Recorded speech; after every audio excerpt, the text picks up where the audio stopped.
Hello guys, welcome back to my YouTube channel Psych Education by मुस्कान जिंदल। इससे पहले कि हम शुरू करें, do not forget to like, share and subscribe to this channel. It keeps you updated on various psychological videos. चलिए शुरू करते हैं। आज का हमारा टॉपिक है 10 viva questions for MEPC project. पिछली वीडियो में हमने बात करी थी कि हमें MEPC प्रोजेक्ट बनाना कैसे है, उसको सबमिट कैसे करना है, उसमें क्या फॉर्मेटिंग है, क्या अपेंडिसेस लगेंगे, उन सब चीजों के बारे में हमने बात करी थी। आज हम बात करेंगे कि जब वाइवा होता है तो ऐसे कौन से क्वेश्चंस, कॉमन क्वेश्चंस हैं जो पूछे जा सकते हैं आपके वाइवा में। So after you submit the project submission के बाद आपका एक वाइवा होता है। उसके बाद सबमिशन और वाइवा के मार्क्स मिला के आपके प्रोजेक्ट के मार्क्स लगते हैं। इसमें कोड्स कौन कौन से हैं? इसमें कोड्स है हमारे पास 16, 26, 36, that is for counselling, clinical and organisational. ठीक है, चलिए बात करते हैं। ये जो क्वेश्चंस हैं, these are common to all these codes, सब पे ये लागू होंगे क्योंकि काफी जनरल क्वेश्चन है और ये क्वेश्चन आपके प्रोजेक्ट में से ही निकलते हैं। चलिए स्टार्ट करते हैं। फर्स्ट क्वेश्चन जो है, व्हाट इज योर टॉपिक। अब ऑब्वियसली जब हम वाइवा देंगे तो पहला जो क्वेश्चन हमसे पूछा जाएगा कि आपका टॉपिक क्या है, व्हाट इज योर टॉपिक। आपको अपने टॉपिक की हर डिटेल, पूरा आपका जो टॉपिक का नेम है, आपको एग्जैक्ट वर्ड टू वर्ड वो टॉपिक जो है आपको याद होना चाहिए। Then the next question they can ask you is why you selected this topic, कि आपने ये टॉपिक सिलेक्ट किया, इसका क्या रीजन है। इसमें आप क्या बता सकते हो कि मेरा इंटरेस्ट था, या मैंने कहीं पे ऐसे एक रिसर्च पेपर पढ़ा जो मुझे इंटरेस्टिंग लगा तो मैंने सोचा इसके बारे में और रिसर्च करनी चाहिए। आजकल ये हॉट टॉपिक चल रहा है, काफी ट्रेंड में चल रहा है, इसलिए मैंने सोचा इसके ऊपर एक रिसर्च बननी चाहिए। या फिर आजकल के टाइम पे ये काफी रिक्वायर्ड टॉपिक है, it is a very required topic to study, इसलिए मैंने ये टॉपिक चूज करा। तो आप इसके अंदर ये सारे वेरियस रीजंस दे सकते हो। उसके बाद आपका जो थर्ड क्वेश्चन हो सकता है टॉपिक से रिलेटेड, वो है सिग्निफिकेंस ऑफ योर स्टडी। मतलब कि आपने जो स्टडी करी है उसको आप रियल लाइफ में कैसे अप्लाई करोगे, ये आपका why you selected this topic के अंडर ही आएगा। If the examiner asks you कि आपने जो ये टॉपिक सिलेक्ट करा है क्यों करा है, तो आप उसमें बता सकते हो कि ये टॉपिक आज के टाइम पे बहुत नेसेसरी है, it is very important to study this topic, इसको पढ़ना बहुत जरूरी हो चुका है और इसीलिए मैं इस टॉपिक को पढ़ रहा हूँ या मैं इस पर रिसर्च कर रहा हूँ, और ये हम सबकी लाइफ में ऐसे जनरलाइज हो सकता है। Question number 2, what are your variables and how many. अब आपके टॉपिक्स में वेरिएबल्स होंगे, जैसे आपका इंडिपेंडेंट वेरिएबल हो गया, आपका डिपेंडेंट वेरिएबल हो गया, आपका कोरिलेटेड वेरिएबल हो गया। तो उन सबको आपको स्टडी करना है, आपको पता लगाना है कि आपकी वेरिएबल्स कौन कौन से हैं और कितने हैं, how, what is the number of variables that you have in your study. Okay, from where review of literature is taken. आपने जो ROL लिया है वो आपने कहाँ से लिया है। अभी आप इसमें क्या क्या बता सकते हो, आर्टिकल्स, पब्लिश्ड पेपर्स, जो पहले इस टॉपिक पे पेपर्स पब्लिश्ड हो चुके हैं उनसे। ठीक है, you can take the help of Google, जो यहाँ पे गूगल अकेडमिक करके एक साइट होती है जिसमें सारे पेपर्स पब्लिश्ड होते हैं, वहां से आप इसमें गवर्नमेंट साइट्स को भी कोट कर सकते हो अलग अलग। लाइब्रेरी, आप लाइब्रेरी गए, वहां से आपने डेटा कलेक्ट किया। ठीक है, ये सब आपका रिव्यू ऑफ लिटरेचर का सोर्स है। क्या है? सोर्स है। So from where did you take your review of literature, तो आपने अपना ROL कहां से लिया, आपने अपना ROL इन सब से लिया। Next, what is your research methodology. Very important question and most frequently asked question is आपने अपनी रिसर्च मेथोडोलॉजी क्या ली है। ठीक है, ये आपको बहुत अच्छे से पता होना चाहिए कि आपने क्वालिटेटिव करी है, आपने क्वांटिटेटिव करी है। ठीक है, आपकी एक्सप्लोरेटरी रिसर्च है, आपकी पायलट स्टडी है। What is the type of research methodology you chose. What is sample and type of sampling? Sample की definition क्या होती है? Sample is the representation of population. अगर population इतनी बड़ी है तो सैंपल कितना होगा, सिर्फ इतना सा हिस्सा, इसको हम क्या कहते हैं, सैंपल। तो ये हो गई सैंपल की डेफिनेशन, ये आपको पता होनी चाहिए। Sample is the representation of population. Population बहुत बड़ी होती है, अगर 1000 लोगों की पॉपुलेशन है तो हम उसमें से सिर्फ 100 लोग लेंगे, जिसको हम क्या कहते हैं, सैंपल। टाइप्स ऑफ सैम्पलिंग क्या होती है, अलग अलग टाइप्स की सैम्पलिंग होती है। रैंडम सैम्पलिंग होती है और नॉन रैंडम सैम्पलिंग होती है। ओके, तो रैंडम सैम्पलिंग में आपकी अलग अलग आती है, इसमें आपकी आती है, जैसे नॉन रैंडम में आती है स्नोबॉल इफेक्ट आता है आपका, ठीक है, स्ट्रैटिफाइड आती है, कोटा सैम्पलिंग आती है। वैसे ही रैंडम में भी आपकी सिस्टमैटिक रैंडम आती है, नॉन सिस्टमैटिक रैंडम आती है। ऐसे करके आपको अपनी जो सैम्पलिंग है उसकी टाइप पता होनी चाहिए। कौन से टूल्स और टेस्ट आपने यूज किए हैं, टूल्स क्या होते हैं कि कौन सा क्वेश्चनियर आपने यूज किया, आपने ओपन एंडेड क्वेश्चनियर यूज किया है, क्लोज एंडेड क्वेश्चनियर यूज किया है। अगर आपने इंटरव्यू लिया है तो आपने स्ट्रक्चर्ड इंटरव्यू लिए, अनस्ट्रक्चर्ड इंटरव्यू लिए, या फिर अगर आपने क्वेश्चन वो सर्वे किया है तो आपने कितने लोगों पे सर्वे किया है।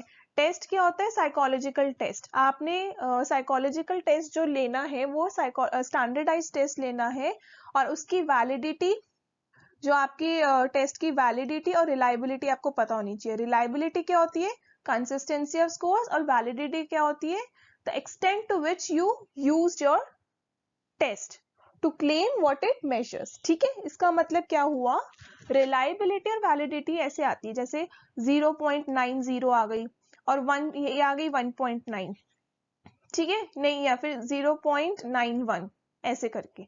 ओके, तो ये होती है आपकी रिलायबिलिटी और ये होती है आपकी वैलिडिटी। ये आपको पता होनी चाहिए अपने टेस्ट की। ओके, नेक्स्ट, आपका रिसर्च डिजाइन क्या है।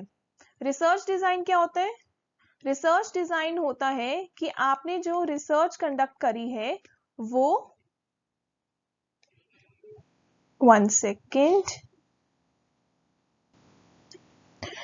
जो रिसर्च डिजाइन आपने यूज किया है वो कौन सा रिसर्च डिजाइन है, और आपका डेटा ऑफ, आपका मेथड ऑफ डेटा कलेक्शन क्या है। आपने ऑनलाइन डेटा कलेक्ट किया है या आपने ऑफलाइन डेटा कलेक्ट किया है, ठीक है, या आपने दोनों ही मेथड्स यूज करे हैं। आपने अपना जो डेटा है उसको आपने व्हाट्सएप के थ्रू, फेसबुक में आपने अपना वो अपलोड कर दिया था अपना क्वेश्चनियर, ठीक है। आपको ये सब बताना है कि जो आपका मेथड ऑफ डेटा कलेक्शन है वो क्या है, और जो आपका रिसर्च डिजाइन है वो क्या है। Was it a qualitative, was it a quantitative, okay, what was it N exploratory research, was it a pilot study, was it an experimental research, correlational research, ये सब आपका आ गया रिसर्च डिजाइन के under. Got it, तो ये सब आपको जानकारी होनी चाहिए। Then question number 4 is what are your objectives and hypothesis। ये आपको word to word याद होनी चाहिए। ऑब्जेक्टिव से ही हाइपोथेसिस बनते हैं, और हाइपोथेसिस में no significant difference between this variable and this variable, ये लैंग्वेज होती है हाइपोथेसिस की। हमने पिछली वीडियो में डिस्कस किया था, जिसने नहीं देखी है I will link the I will put a description, I will put the link in the description, आप उसमें जाके देख सकते हो पिछली वीडियो एमएपीसी प्रोजेक्ट के बारे में, ठीक है। ऑब्जेक्टिव से ही हाइपोथेसिस बनता है, और ऑब्जेक्टिव से ही आप अपनी हाइपोथेसिस को कंक्लूड करते हो। ओके, आपको ये वर्ड टू वर्ड याद होना चाहिए। आपके ऑब्जेक्टिव्स और हाइपोथेसिस में क्या कनेक्शन है, इसका आंसर बहुत सिंपल है कि पहले हमने जैसे 10 ऑब्जेक्टिव्स बनाए, अगर उसमें से हमने 5 हाइपोथेसिस निकाले, ठीक है। अब 10 ऑब्जेक्टिव्स तो बहुत ज्यादा हो जाते हैं, क्योंकि आप इतने सारा हाइपोथेसिस नहीं बना सकते, क्योंकि आपको उनको टेस्ट भी करना पड़ेगा। तो आप ये बोल सकते हो कि मैंने 2 या 3 ऑब्जेक्टिव्स को मिला के एक हाइपोथेसिस बनाया, ये कनेक्शन हुआ मेरे ऑब्जेक्टिव्स और हाइपोथेसिस के बीच में। Next is question number 5, statistics use, techniques use in research. आपने कौन सी टेक्निक्स यूज करी है, जैसे कोरिलेशनल मेथड हो गया, अनोवा हो गया, आपका टी टेस्ट हो गया, एफ टेस्ट हो गया, ये सब जो है आपकी स्टैटिस्टिकल टेक्निक्स हो गई। Level of significance for each hypothesis, आपका लेवल ऑफ सिग्निफिकेंस क्या आता है, जैसे 0.20, 0.50, ठीक है, 0.90, ये सब आपका आता है लेवल ऑफ सिग्निफिकेंस। आपको अगर आपके 5 हाइपोथेसिस हैं तो आपको उन 5 हाइपोथेसिस की लेवल ऑफ सिग्निफिकेंस पता होनी चाहिए।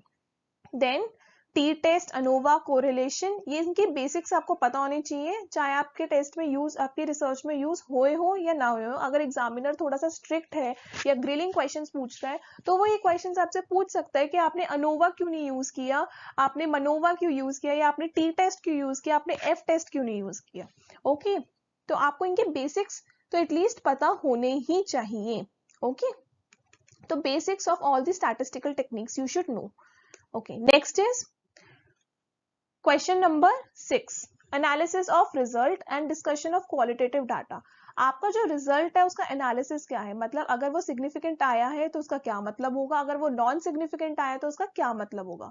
एक बहुत इंपॉर्टेंट बात है, स्टूडेंट्स को लगता है कि अगर हमारा हाइपोथेसिस अप्रूव नहीं हुआ, it's non significant, that doesn't mean कि आपकी रिसर्च खराब हो गई है या आपकी रिसर्च गलत हो गई है। इट सिंपली मीन्स कि दो वेरिएबल्स आपस में रिलेटेड नहीं है, they are not related, they are not significant to each other. इसका मतलब ये बिल्कुल नहीं होता कि अगर आपका हाइपोथेसिस एक्सेप्ट नहीं हुआ या आपका हाइपोथेसिस नल हाइपोथेसिस आ गया, इसका मतलब ये नहीं होता है कि आपका हाइपोथेसिस, आपकी रिसर्च खराब हो गई है। इट सिंपली मीन्स कि वो हाइपोथेसिस प्रूफ नहीं हो रहा है, उसका मतलब कि उस हाइपोथेसिस का जो कंक्लूजन है वो बिल्कुल ही ऑपोजिट है। फिर जो आपका क्वालिटेटिव डाटा है, क्वालिटेटिव डाटा में क्या क्या आता है, जैसे इसमें आ गया जेंडर कितने हैं, ठीक है, या फिर एज ग्रुप्स जो बनाए हैं, कितनों ने कैसे पार्टिसिपेट किया, अगर आपके में मैरिटल स्टेटस है तो मैरिटल स्टेटस कैसे आपने उसको कितने सिंगल हैं, कितने मैरिड हैं, कितने डिवोर्स्ड हैं, तो ये सब आपका क्वालिटेटिव डाटा में आ जाएगा। तो आपको इसको भी डिस्कस करना है कि जितना भी आपका सैंपल है उसमें कि डेमोग्राफिक डिटेल्स जो है वो अलग अलग कैसे हैं।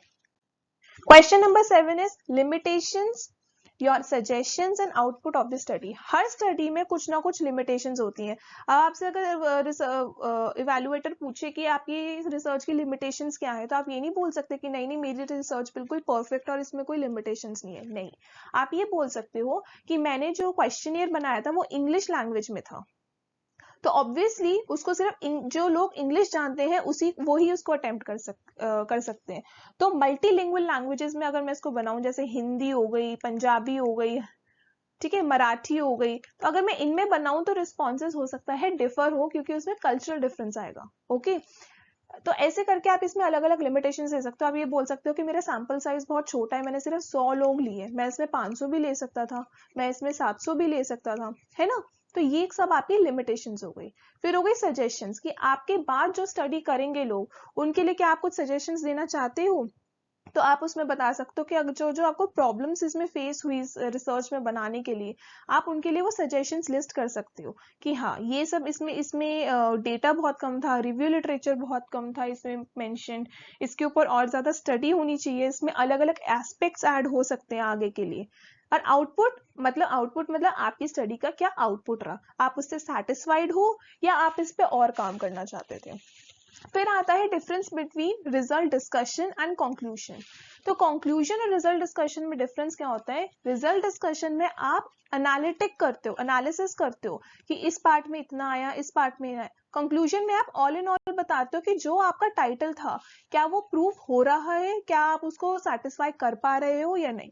ओके, क्वेश्चन नंबर 8, रेफरेंस और एपीए स्टाइल। एपीए हम कौन सा यूज करते हैं, एपीए हम यूज करते हैं 6, एंड रेफरेंसेस में आपको ये बताना है कि आपने जो बिब्लियोग्राफी दी है, जो आपने रेफरेंस स्टाइल दिया है, वो आपने कहाँ से, मतलब आपने कौन कौन सी साइट्स को रेफर किया, आपने बुक्स को रेफर किया, आपने पब्लिश्ड आर्टिकल्स को रेफर किया, ठीक है। मतलब आपका जितना भी इसमें रेफरेंसेस हैं, आपने जो फिगर्स इसमें मेंशन करी होंगी, आपने चार्ट्स बनाए होंगे, वो सब कहाँ से आए। तो रेफरेंसेस और एपीए स्टाइल में आपको क्या करना है, APA is always chosen to be 6, it's a standardised thing. Question 9 is ethical considerations. आपने एथिकली इनको इस रिसर्च को कैसे किया, तो इसमें आप क्या दे सकते हो, फर्स्ट इज इन्फॉर्म्ड कंसेंट, कि मैंने जो भी इंफॉर्मेशन ली है मैंने उसके बारे में अपने पार्टिसिपेंट को बताया कि मैं एक रिसर्च में यूज करूंगा। इसमें आप डी ब्रीफिंग ऐड कर सकते हो कि मैंने अपने पार्टिसिपेंट्स को पहले ही बता दिया था कि ये रिसर्च किस बारे में और इसका टॉपिक क्या है, ठीक है। तो ये एथिकल कंसिडरेशंस हो गई। Do you consider ethical aspects while conducting your research, क्या आपने कंसिडर करा था एथिकल को, आप हमेशा इसको बोलोगे यस, और हाउ में आप कैसे बोलोगे, ये सब। How do you ensure the privacy and confidentiality of participants, मेरे जो रिस्पॉन्सेज हैं वो सिर्फ मेरे तक है, एंड मैंने जो इसमें डिटेल्स लिखी है वो एनोनिमस के लिए, मैंने किसी का नाम नहीं लिखा, मैंने किसी की भी पर्सनल डिटेल्स लीक नहीं करी, and all the data is very much secured with me, and I am not going to publish their private and personal data with anybody else. Okay. How do you obtain informed consent from the participants, कि मतलब आपने कह तो दिया कि मैंने informed consent ले लिया, informed consent मतलब क्या, कि आपकी जो रिसर्च है वो मैं, आपके जो रिस्पॉन्सेज है वो मैं रिसर्च में यूज करूंगा, बट आपने कैसे बोला कि आप यूज करोगे, तो आप इसमें क्या लिखोगे कि जब मैं गूगल फॉर्म भरवा रहा था या भरवा रही थी उससे पहले मैंने एक चेक बॉक्स दिया था जिसमें मैंने ये लिखा था that I will be using your responses as a part of my research, and only if they ticked on this box, अगर उन्होंने इसको अप्रूव किया, जैसे कई बार हम देखते हैं ना कोई फॉर्म भरते हैं उसके बाद नीचे टर्म्स एंड कंडीशंस आता है कि I agree to these terms and conditions, वैसे ही आपको पहले करवाना होता है ये कि इन्फॉर्म कंसेंट में आप बता दो कि मैं आपके रिस्पॉन्सेज को यूज करूंगा या करूंगी, और उसके बाद ही जो है रिस्पॉन्सेज यूज होते हैं in a part of a research. If a participant does not take on this box, the responses of that particular participants are not used in the research. अगर कोई इस बॉक्स को टिक नहीं करेगा तो उसके जो responses हैं वो रिसर्च में यूज नहीं होंगे. And finally question number 10 is personal reflection. What was the most challenging part of conducting this research and how do you overcome it? कि सबसे challenging part आपके लिए क्या था इस research को करने के लिए और आप उसको कैसे दूर कर सकते थे या करा है, and have you learned what have you learned from this project both academically and personally, और आप इससे academically और personally दोनों से ही क्या चीजें लेके जा रहे हो. ठीक है, this is a very generalised question, आप इसको अपने रिसर्च के बेसिस पे बना सकते हो. It's a very subjective question और इसके अलग अलग रिस्पॉन्सेज हो सकते हैं. So these were the 10 questions that they can ask you while you are giving your viva. ये बहुत ही समराइज 10 क्वेश्चंस मैंने आपको दिए हैं, आप बस इनको कर लो and for sure 100% you will score a very good marks in your viva. And इसके अलावा कोई क्वेश्चन इसमें से प्रोजेक्ट में से नहीं बनता है. ठीक है, just note down these questions in your notebook, and आप इससे क्या कर सकते हो, हर आंसर के लिए एक छोटा सा आंसर बना सकते हो. It's easy for you to learn and memorize it that way. Okay, thank you guys, that was all, and keep loving the videos, keep sharing, keep liking and subscribe to my channel Psych Education. Thank you, bye, take care.